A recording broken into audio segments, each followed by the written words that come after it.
This is the Waupaca Area School District Board of Education meeting.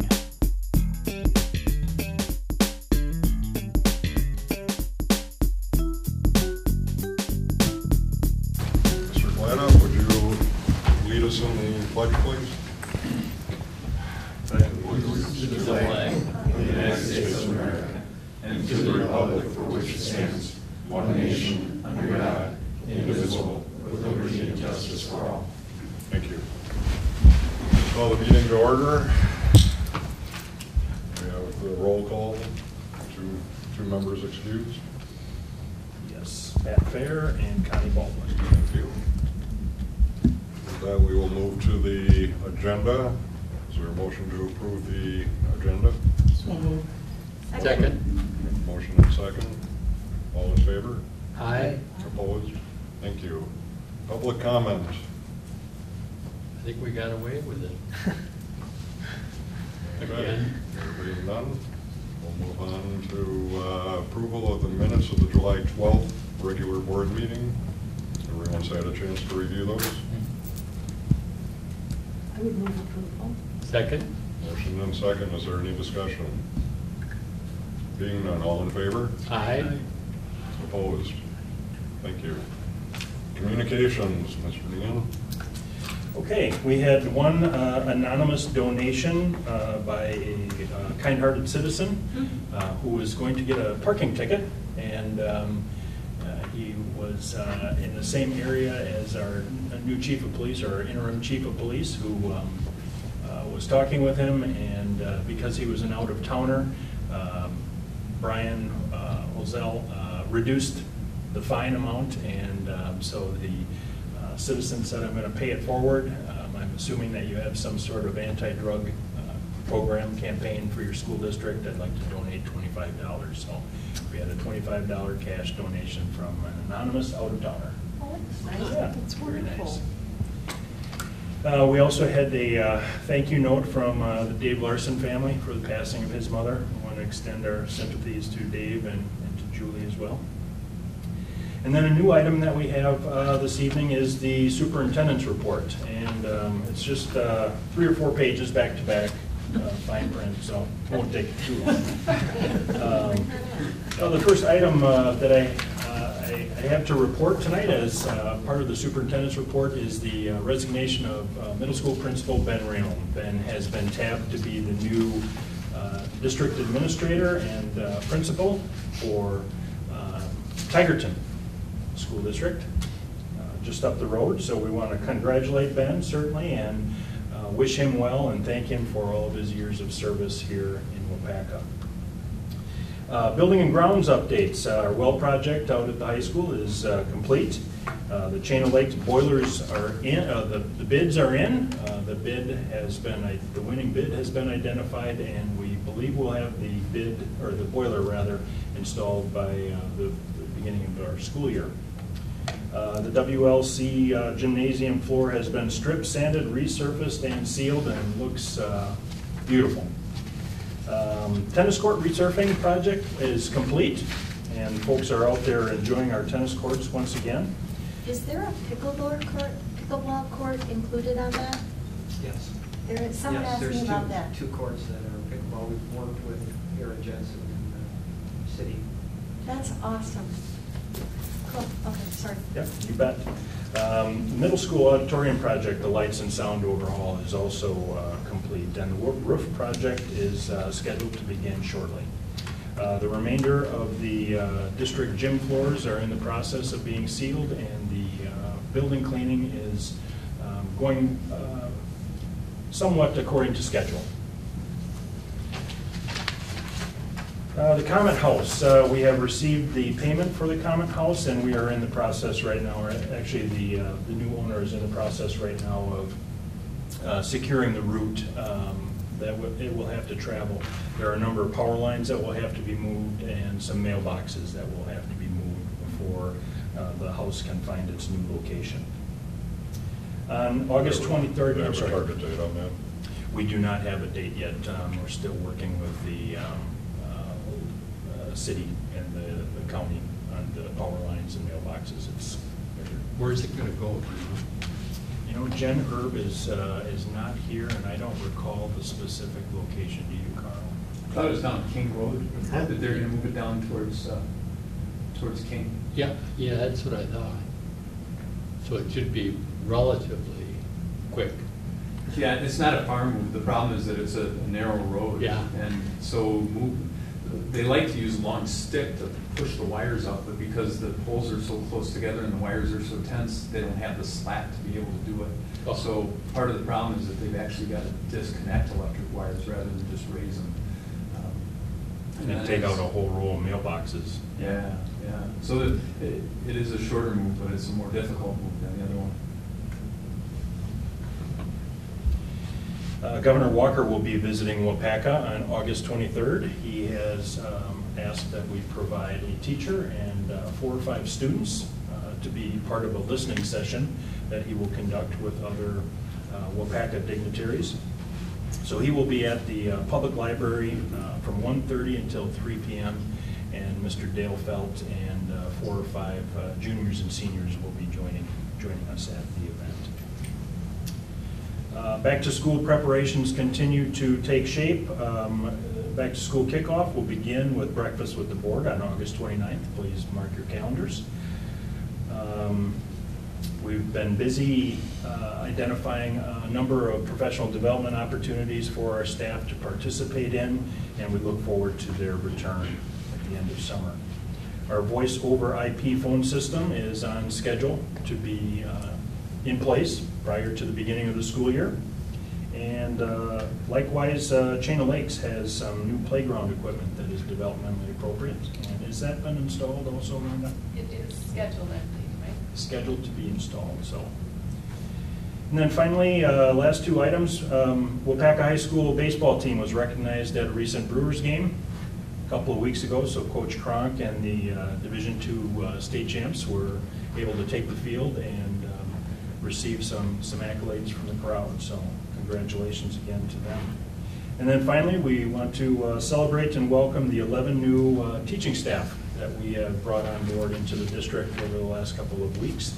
And as you can see by the list of names on the consent agenda, we've got another long list of names to bring before the board again this evening.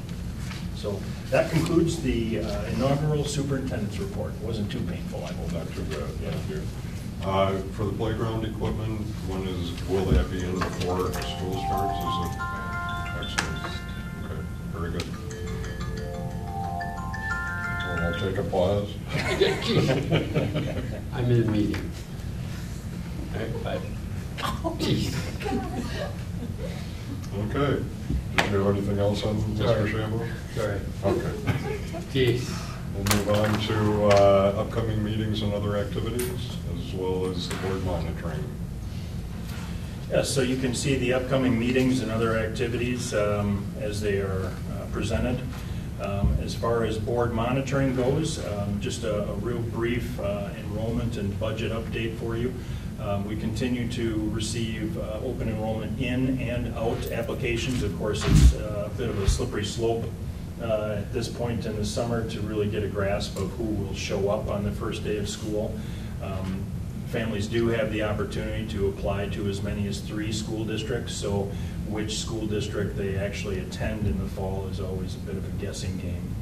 And then just a real brief budget update. You'll recall that in March, Mr. Hayek presented what we believed was going to be the impact of our state aid, and using trend data, we projected that we were going to again be about $300,000 short with state aid. But about 4 weeks ago, the Department of Public Instruction released the final numbers, and we're actually $116,000 to the good, which is about a $400,000 swing in terms of impact to the local tax roll. So the overall amount of money that we receive will not be any different. It's just the funding stream will change a little bit, shifting more towards the state and a little bit less to the property tax owner.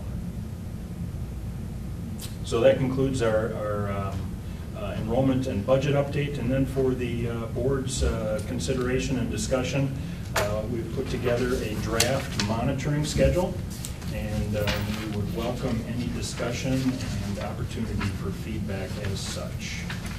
Anyone have a chance to look at that? Or do you have the link to it? I do.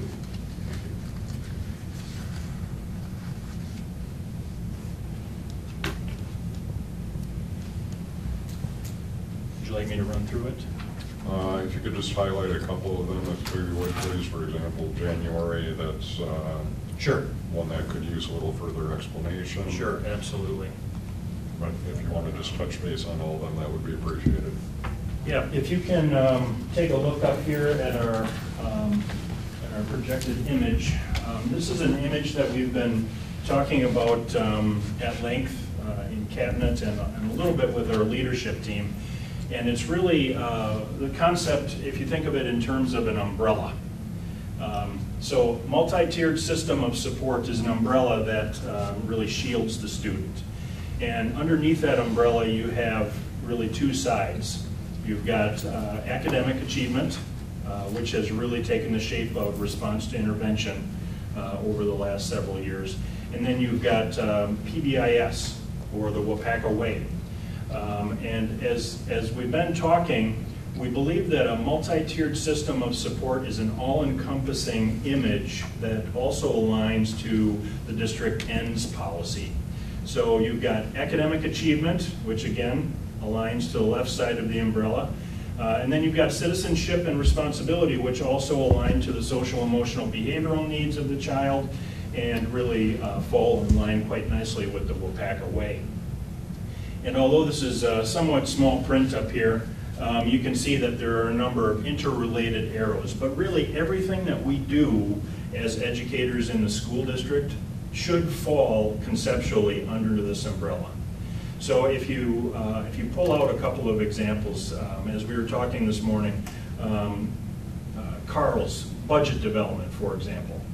So when we talk about budget development, we talk about Lee's transportation area, we talk about Glenn's maintenance area, we talk about DAR's food service area. Well, students need to have a safe, warm, sheltered environment in which they are fed and nourished so that they are able to concentrate on their academic achievement or the task at hand. Likewise, our professional development for staff, whether we're talking about instructional strategies that work, or we're talking about assessment data, that all, again, falls underneath that umbrella under the academic achievement area.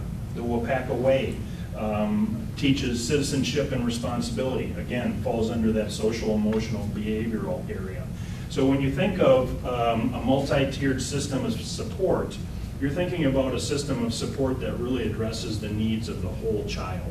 So we're not just looking at how Greg did on his math test, we're looking at how Greg did on his math test and how that may be related to his home life, or whether or not he's got reliable transportation to get to and from school. So when you're talking about the January item of multi-tiered system of support, what we're talking about is providing the board with an overview of how the district's efforts thus far have really aligned and lent themselves to such a concept. And just for the sake of clarification and to be completely transparent, the term multi-tiered system of support is not a term that I have created or that we have created. This is terminology, it's education speak, it's certainly an acronym that is used across the school districts in Wisconsin and across the nation. But we came up with this, the image of the umbrella, because again, you've got your multi-tiered system of support, you've got academic achievement, and you've got social, emotional, behavioral needs, and then the framework, or the STEM, is technology. And we use technology as a tool of efficiency, to be sure, but also we use it as a management tool. So we have hundreds of thousands of data points for students in terms of math and reading assessments, writing assessments, behavioral data, social emotional data, and all of that data provides a picture for us as educators as to how that student is functioning. The Waupaca Learning Center and the Waupaca Middle School have been recognized by the DPI for their efforts in the areas of RTI and PBIS. And I absolutely believe that those recognitions were warranted. What we are proposing is that over the course of the first first semester, rather, we'd like to audit just how well we're providing the supports necessary for students, and then in January bring before the board a formal report that really outlines what our findings are. So that was a very long answer to the January question, but we did anticipate it, and so it did really kind of necessitate that response. I bet now you're hesitant to ask about any other months. I'm going to open it up to the rest of the board first. Sure. May I start then? Greg kindly spent some time with me this morning, and we talked a little bit about this. I'm used to, because we've been doing monitoring for a number of years, I really appreciate the focus on the board's ends policies, both in the welcome letter that you gave to everybody and to the multi-tiered. You reference those a lot. It's easier for me to see when we're doing monitoring the name of the ends policy, like academic achievement as one of these, or citizenship or responsibility, and that's how we had handled it before. That's not to say that an approach that looks at a particular aspect of our district operations and programming can't be illustrative of those ends, and I am certainly open to something that seems more programmatically oriented to me, as long as we are just continuing to look at our policies under the kind of umbrella that you're talking about. Okay. So, go for it. Okay. The September board workshop, to expand a little more on what some thoughts may be there. Sure. So as you know, I've been seeking individual meetings with board members, and I've been able to successfully work my way through about half the board. I won't say who is yet to meet with me, but I've really identified 4 different areas. We're looking at curriculum and instruction, our financial picture, student services, and then community relations. And although finance and student services and curriculum do align to administrative departmental leadership, it's not a reflection of our administrative group.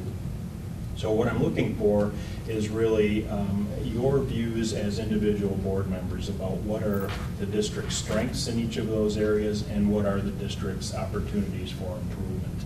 And then what I'll do is I'll compile that data, and when we have our district start up, there will be an opportunity for our staff to also weigh in on those 4 areas as they prioritize them in their own minds. And then the process really is to really take the aggregate data and then try to make sense of it, disaggregate it, and then put it into a structure that will lend itself to the beginnings of a conversation that will engage the board on our current ends policy and say, here's all of the input that you provided as individual board members, here's what our staff think. Does all of this data still align to our ends and to our mission and vision statement? And that's really the concept behind the board workshop. Out of that, I'm hoping that the board will either affirm or suggest change for the district ends policy and the mission and vision statement. And I'm fine either way. I'm just looking for some direction. It's been a few years since they've been revisited, and there may be cause to look at some of the language there. Sounds good. I do envision that board workshop, though, being a separate, longer time together. Where? Your house. Well, you'll note that I'm not referring to it as a retreat anymore. It's now a workshop, so it will still be obviously a public meeting, and the public will be welcome. But the date and the place, the venue is yet to be determined. Sounds good. I think it's been a while, so I think it's a good thing. Other questions or comments? February, the SMART implementation. Would you like to just talk We briefly had about some special education teachers attend a training this summer in regards to an early intervention program called SMART. Stimulating maturity, and I forget what the RT stands for, but it's essentially using proprioceptive development, which is a big word for using your whole body to stimulate learning and maturity. And it, again, it would fall in line with that right side of the triangle, that social, emotional, behavioral development, as well as citizenship, responsibility. But the link is also across to academic achievement, because we know that when our little bodies are active, they're more likely to be successful in coding short and long-term information, and really which is the basis of learning. Good. So they're establishing a couple rooms at WLC that they're going to start. They're going to start small with special ed and eventually expand it to 4K through second grade at both buildings, and then at our 4K sites. So I'm hopeful.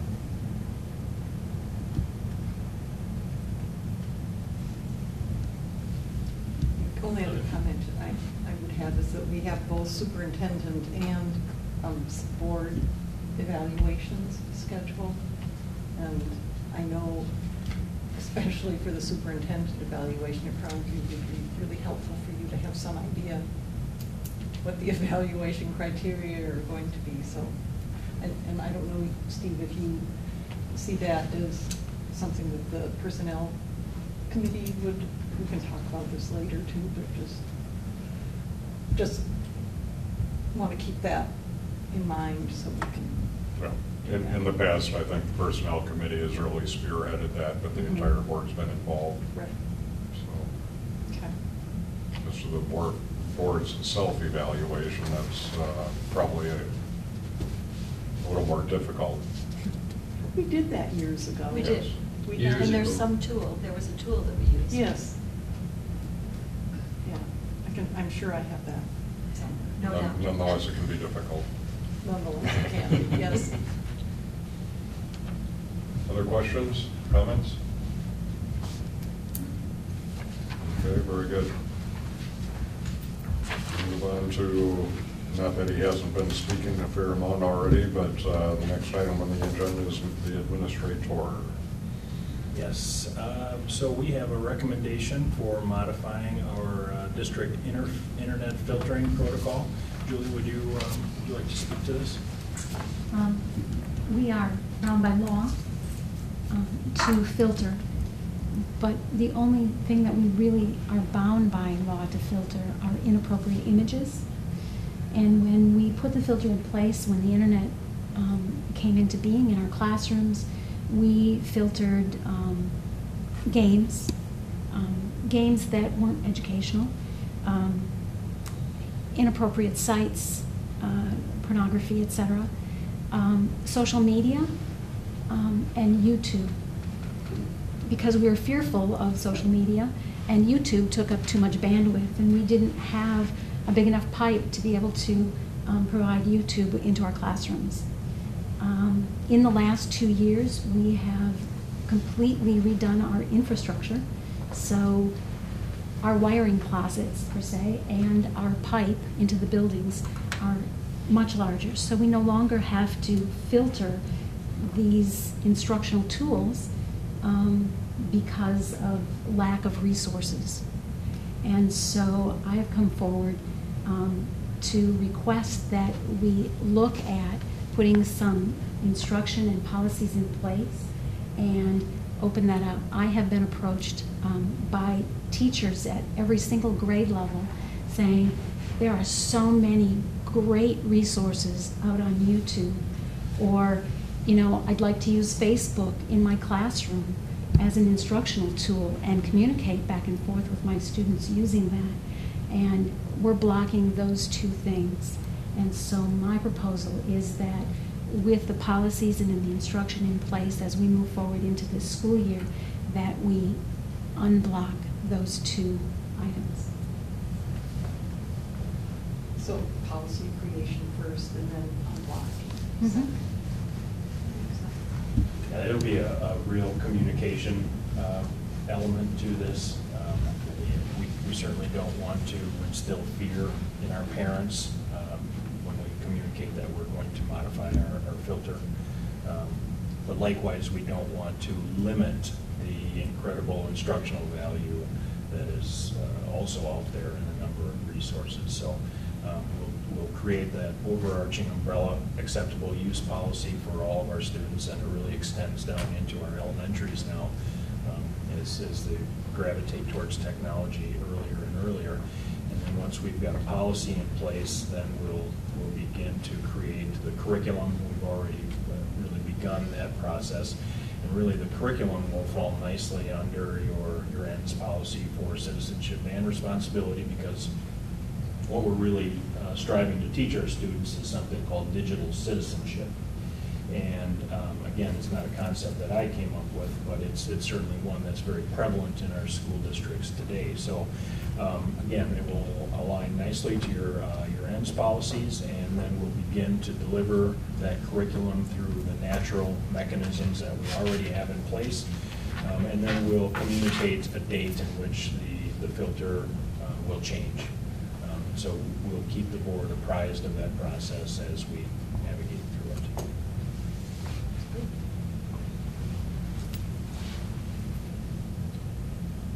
Okay, continuing on with our theme of technology and social media.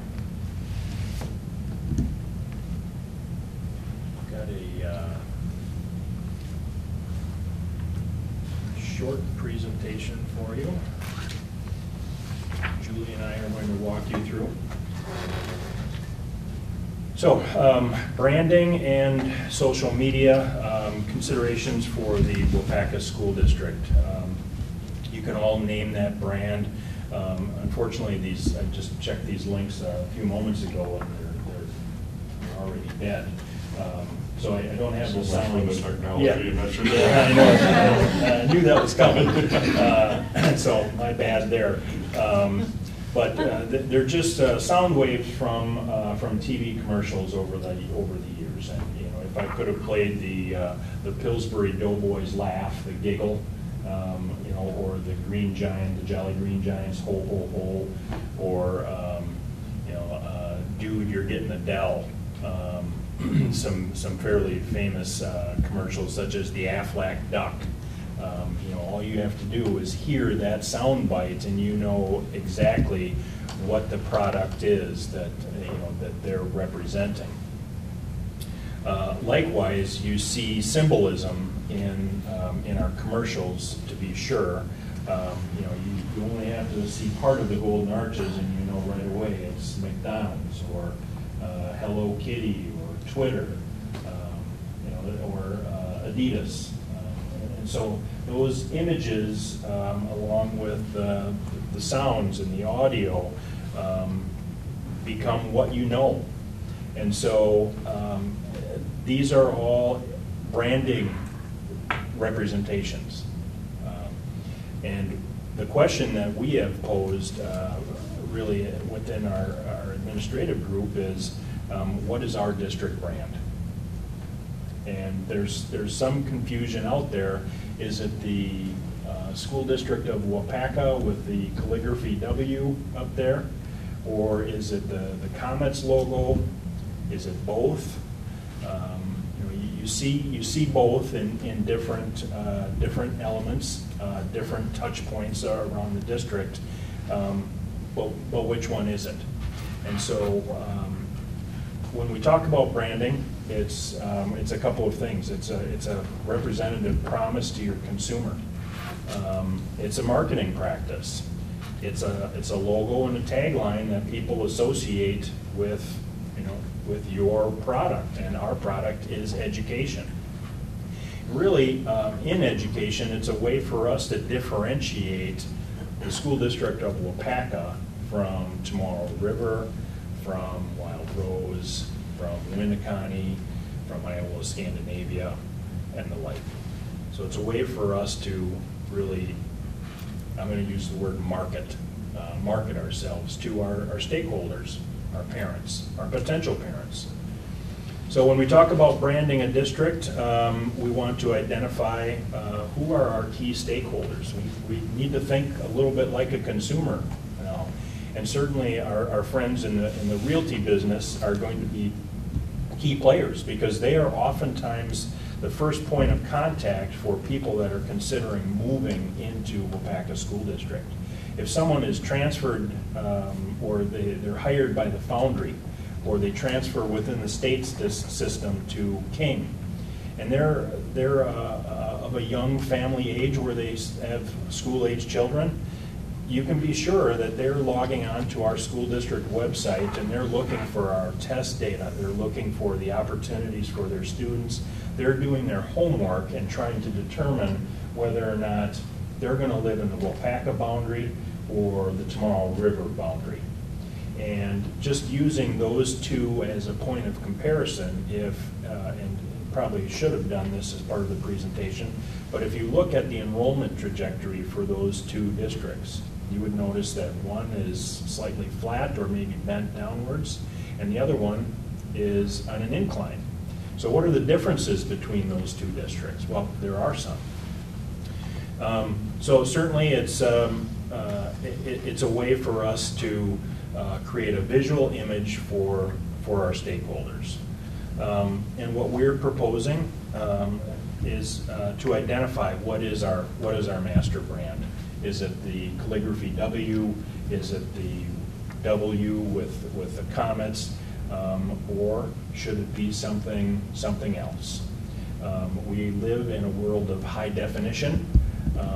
Do these two images conjure up a picture to our potential customers of a product that they want to buy?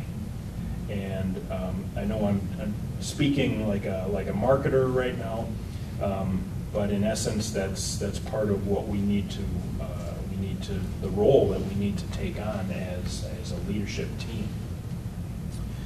So we've already begun the conversation with our administrative team. We certainly want to carry that out to the rest of our administrators and to our leadership team. We want to have some further discussion about what our promise really is. And then we want to use social media to really put that promise out there. And so, these images. These are all images that you have likely seen before. Certainly you've seen the district logo. You've got Tomorrow River there. You've got Manawa, Winneconne, CISA 5. What you'll note about the difference in some of these images, some of these brands, is that some of them have taglines. And a tagline really is your mission, vision statement condensed into just a couple of words. So if you were to go to Manawa or to Winneconne, you would be able to find a real parallel between their tagline. In Winneconne, for example, it's learning today, leading tomorrow. Or CISA 5 is your education solutions partner. There's a direct correlation or link there to that business or that school district's mission and vision. So at the very least, we're going to want to have that conversation after our board workshop about our mission and vision statement. Does it still reflect what we want it to? And can we capture that mission or vision in a tagline then that will help promote the district to our parent group? Social media, I'm not going to spend a whole lot of time on this. You've all heard a lot about what social media is. It's Facebook, it's Twitter. There are a number of different sites out there, but certainly Facebook and Twitter are the ones that are most heavily used by school districts and by educators. And we should be using them as tools, as an opportunity to connect, again, to our parents. Our parents are using our website thousands of times over the course of the year, probably tens of thousands of times, to get the information that they need. We need to find out what information they're seeking on our website, and then we need to make that information readily accessible, and then we need to ask them what's missing, and then we need to begin to provide that for them, because again, they are our constituency. Right now, at the district level, we do have a Twitter account. It's really used very sporadically. At the building level, we do have some Facebook and some Twitter activity out there. I'm sure our principals could speak more specifically to that, but really what we're suggestions for future use is having a real district presence in both Facebook and Twitter, and then having the building level accounts fed to that district website, so that really it's a one-stop shop for our parents or any prospective community members. So how do we increase the visibility on social media? Well, certainly we need to address the fears and misconceptions, because they're still out there. We have to provide professional learning opportunities, which is where our professional development comes in. And we really need to trust our students and our staff that they're not going to misuse social media. And certainly we still have the capability to monitor the appropriate and inappropriate use of social media, and we'll deal with those isolated occurrences, of course, as they happen. But they're incredible tools that we should be capitalizing on. And then we also need to encourage our building leaders to take risks. So, that is social media and branding, really at the 10,000-foot view level, and that's a fairly brief and concise overview to a very large topic. But welcome any thoughts or feedbacks, concerns, questions. So when you say trust the students and the teachers with Facebook, how does that work now in the schools? Like, who's the administrator of the Facebook pages, and who can put things on the pages? At the high school, I'm the administrator, and I have given the ability to post to one of our secretaries, and we collaborate on that. At the middle school, Ben Rayom had been the administrator. So I just made a note. We have to find out what's going on with that Facebook page. Yeah. Because it certainly wants to be limited, but yet to administrators or certain administrators, but yet the more open it is to people to put out, the more likely it is to be current and up to date. And so it needs there's to a be fine current. line with that, isn't There there? is. Yeah. There is. And we have to have a level of trust. Right. Yeah. But yet it can't just be open to anybody. So good luck.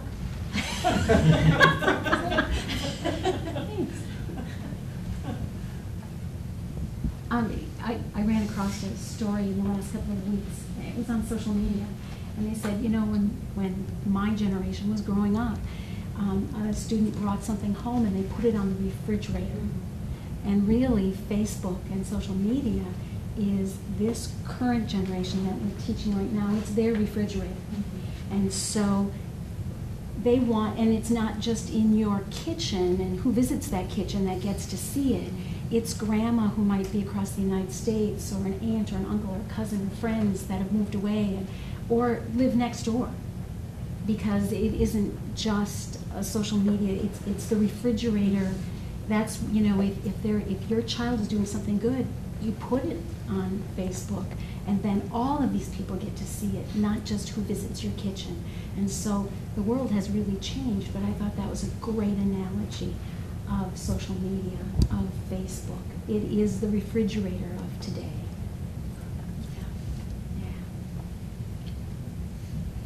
Well, I think this obviously will fall under the policy committee. Who's the chair of that? Second, Betty? Okay, Yeah, all right. that's great. That's good. I totally agree. I think Facebook is it.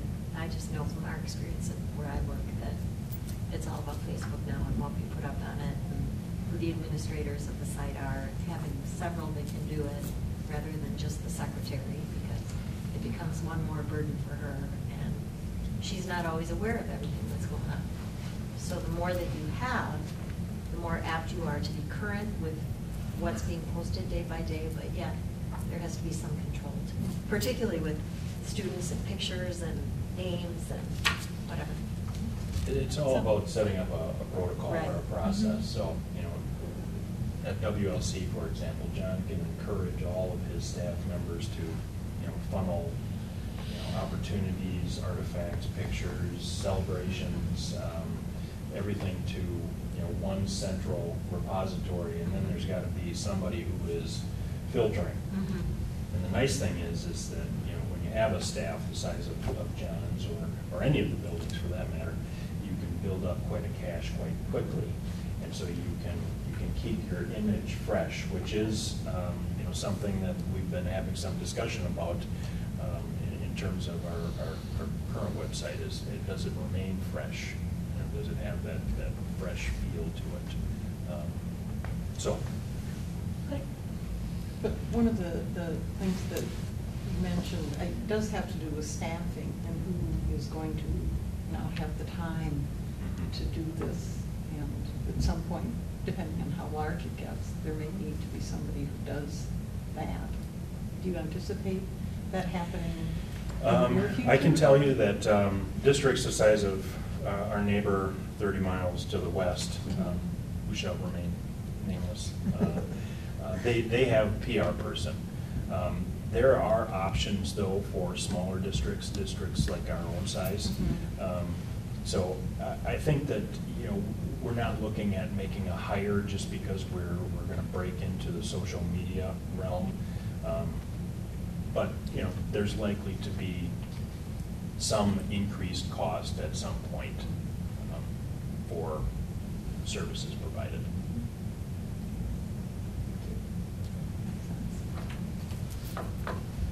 Other questions or comments?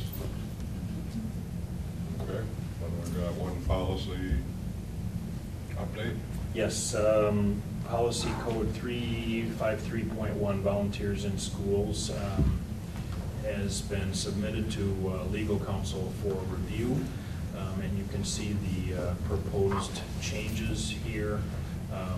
This is really, again, in an effort to provide a safe environment that aligns with the district's mission and vision. We need to make sure that our students are always kept out of harm's way. And we've been fortunate as a district that we haven't had any instances in which students have been put into a bad situation. However, I know that our principals can tell you stories about crises that were narrowly averted.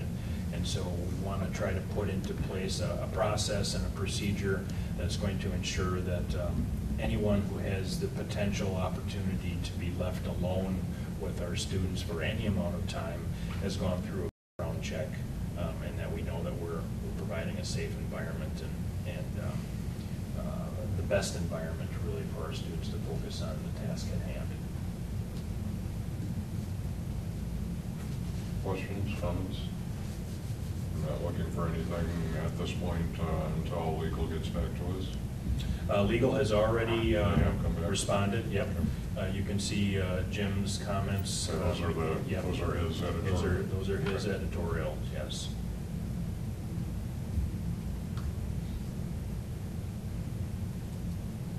So, if you have thoughts on that, please don't hesitate to let me know. Otherwise, we will move forward with updating the policy as written. And that concludes the administrator's report. We need a motion on the policy. Let me just take a quick look here. I don't know, this is not, this is an administrative policy, so we can make the changes to this one without. Very good. Thank you. And we'll move on to the consent agenda. I would move approval of the consent agenda. Motion to approve, is there a second? I second. Any discussion? Do we have to wait until 6:35? Yeah, no. Okay, good. Actually, could I ask for a roll call on the consent? Any discussion? No, and I noticed John Erstummer is coaching hockey again. And hockey coach coming out of retirement. Gotta do something with my winters.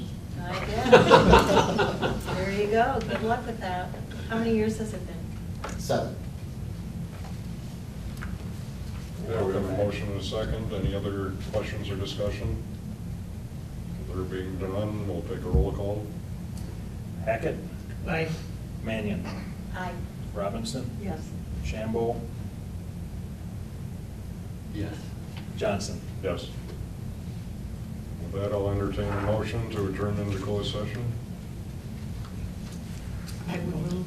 Second. Or for the record, if you could use the Yes.